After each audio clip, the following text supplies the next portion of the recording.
আসসালামু আলাইকুম, সবাই কেমন আছেন? আশা করি সবাই অনেক ভালো আছেন। তাই আজকে চলে আসলাম আমাদের এইখানে মুন্সিগঞ্জ বিক্রমপুরে একটি মাহফিলের আয়োজন করা হয়েছে, আর সেখানে কলরবে শিল্পীদের আনা হয়েছিল। আমিও সেখানে গিয়েছিলাম। আমি যেহেতু একটু অসুস্থ ছিলাম, তাই হসপিটাল থেকে ডাইরেক্টলি আমি মাহফিলে চলে যাই আমার বাচ্চাদের নিয়ে। তো আমি চেষ্টা করেছিলাম যে মাহফিলে আমি অবশ্যই যাব, আল্লাহ পাক আমাকে নিয়েছে। তো নেওয়ার পর আমি বাচ্চাদের নিয়ে চলে আসতেছিলাম, তখনই দেখলাম যে কলরবের শিল্পীরা শুরু করে দিয়েছে আল্লাহর গজল ও নবী করিম সাল্লাল্লাহু সাল্লামের গজল। তো আমি ফাইনালি ওইখানে এক প্যান্ডেলের সাইডে কোণার ভিতরে খাড়িয়ে আপনাদের জন্য ভিডিও বানাতে চাইছিলাম। চেষ্টা করেছিলাম যতটুকু ভিডিও বানানো যায়, তাই ক্যামেরায় ভালো করে আসতেছিল না, যেহেতু আমি অনেকটা দূরে ছিলাম।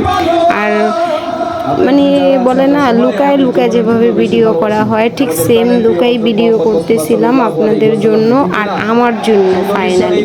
কারণ আমার এই ভিডিওগুলো দেখতে আলহামদুলিল্লাহ অনেকটা ভালো লাগে, তাই আমি চাচ্ছিলাম যে ভিডিওগুলো আমার মোবাইলে যাতে থেকে যায়। যেহেতু আমাদের মুন্সিগঞ্জে বিক্রমপুরে সৈয়দপুর মধুপুর নাম করা পীর সাহেবের মাদ্রাসা আমাদের এইখানে ওনারই আয়োজনে আমাদের এইখানে সৈয়দপুরে মাঠের ভিতরে মাহফিলটা দেওয়া হয়েছে।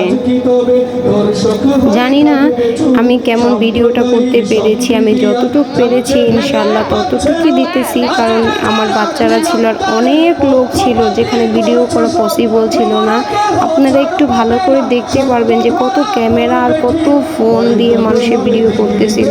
তো আমি ওইখান থেকে লুকায় যে মনে হয় কত হবে 100 বা 200 পা হবে, হেঁটে যেতে হয়। আমি ওইখান থেকে ঝুম করে বড় করে ভিডিওটা করতেছিলাম। তো কেমন হয়েছে জানি না, কিন্তু আপনারা যদি একটু গজলটা শোনেন, আলহামদুলিল্লাহ আমি মন থেকে বলতে পারি ওনাদের একটু সাউন্ড শুনলেও আপনাদের অন্তরটা ভরে যাবে। কেননা আমরা সব সময় গান বা বাজনা দিয়ে শুনি, মনে হয় যে গান না জানি কতটা সুন্দর, আসলেই সুন্দর হয়।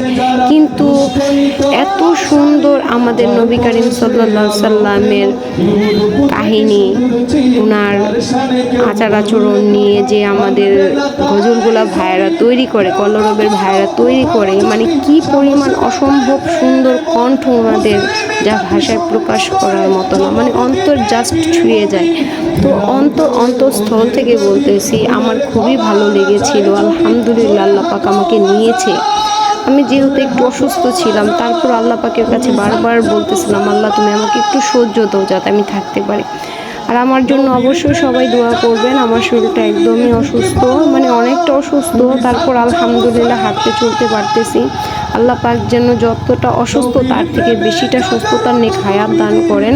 আর আমি যখন সব সময় এভাবে ইসলামিক কন্টেন্ট দিতে পারি আপনাদের মাঝে, ভালো ভালো পোস্ট করতে পারি, আল্লাহর কোরআন, আল্লাহর হাদিস, নবী করিমের হাদিস আমি যাতে দিতে পারি। হয়তো আমার বয়সটা বেশি ভালো আসতেছে না কিনা আমি জানি না, কিন্তু তবুও আমি চেষ্টা করতেছি। সবাই আমার জন্য দোয়া করবেন, ভালো থাকবেন, আমি আপনাদের জন্য দোয়া করি। আমাদের এখানে আসছে মাহফিলে, আমি যেতে পারছি আলহামদুলিল্লাহ, আর সেটা আপনাদের সাথে একটু শেয়ার করতে পারছি, তার জন্য আলহামদুলিল্লাহ। সবাই ভালো থাকবেন, সুস্থ থাকবেন। আসসালামু আলাইকুম।